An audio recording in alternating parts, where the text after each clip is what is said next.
Hello everyone and welcome to another TDR family gaming video. This is DroydTDR. We're going to Aquatic Temple, that's right, the new dungeon, but this time, Nightmare Hardcore raid time. This was a raid I found hosted by Semity, who actually has been in and out of our streams ever since, I think a little before Samurai Palace. We spent a lot of time in Samurai Palace grinding that one, making it give us legends and all sorts of other goodies.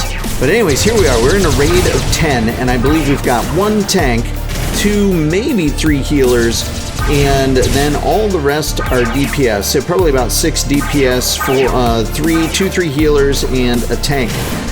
You can see the tank is Overseer 95, doing a fantastic job when we get to the tank areas where he needs to do taunting.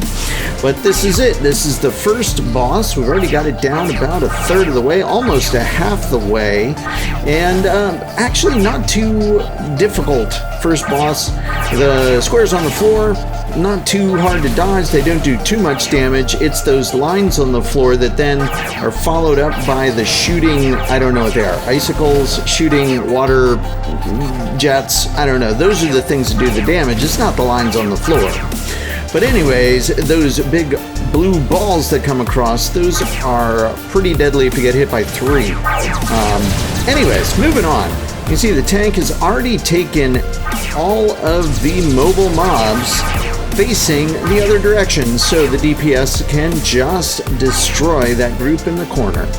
And that's what they are so good at doing. So here I am still doing the double heal. I'm not tanking on this one, no siree. I'm just here to keep everybody else alive.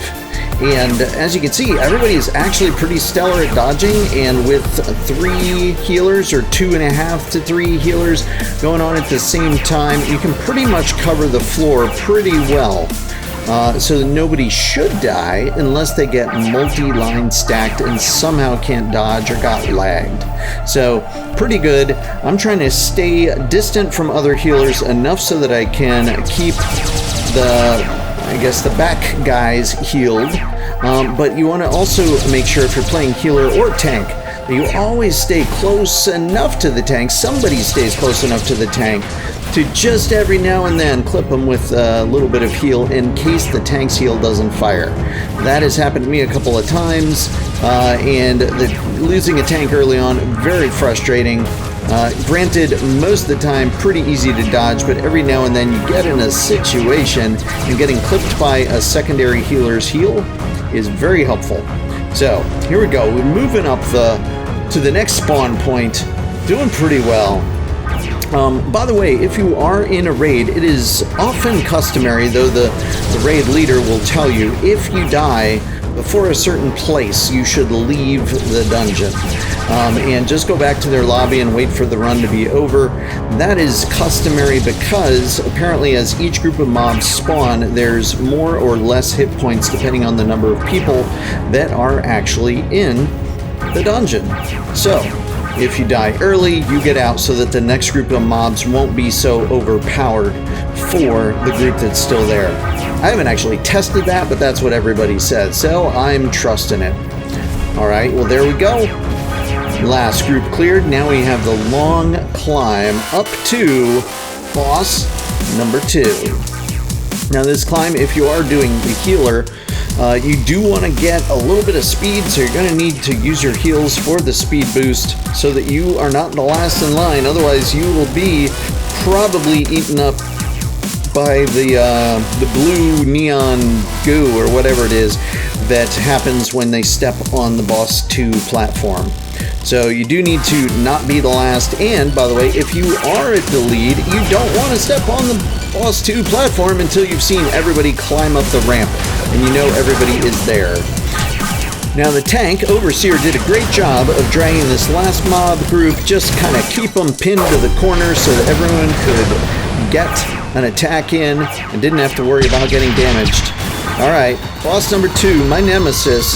Those ground pounding things, they always clip my toe. I don't know why. You have to trust a little bit of luck, or just please don't target me. Anyways, this little place, the pie crosshatch, whatever you want to call it, As a healer, you do want to do something at the beginning of that, and then something right when he does the pinwheel spokes. But don't stand in the center of the pinwheel spokes, by the way, or you are toast.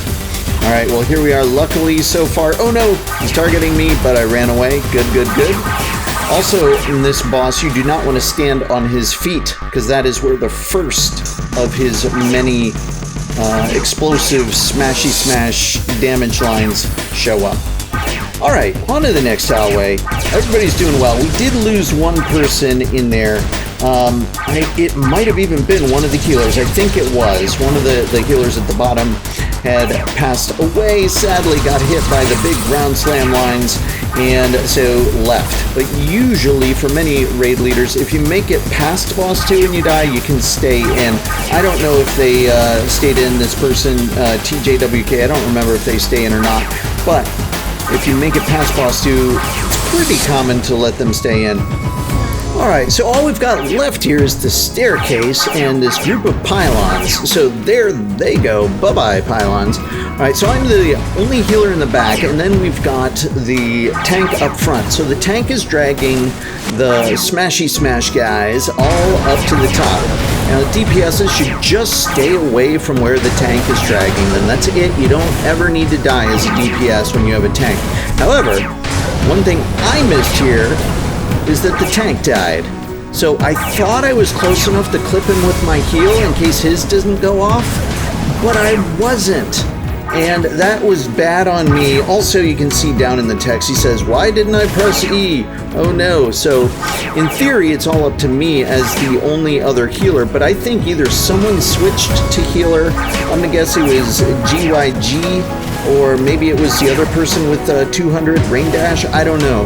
But somebody else I can see here as healer. I thought I was going to be the only one now because we lost one on boss 2 and one at the top of the stairway, and I thought we only had the tank, me, and another healer. But this is why you also, as a DPS, always keep at least one heal spell, maybe 2, and maybe also a piece of guardian gear in your inventory in case you need to somehow be the clutch healer that pulls the group through. Now this is pretty simple. I think in our last video we talked about there are a couple areas on the floor. You can memorize the pattern or the little placement of where you can stand and you don't get hit by the squares, right? And so there you go, easy peasy. All it takes is a group of 10, some people dropping out, and 2.5, 3 healers and a tank. There you go. Easy peasy. Get your gear and get in there.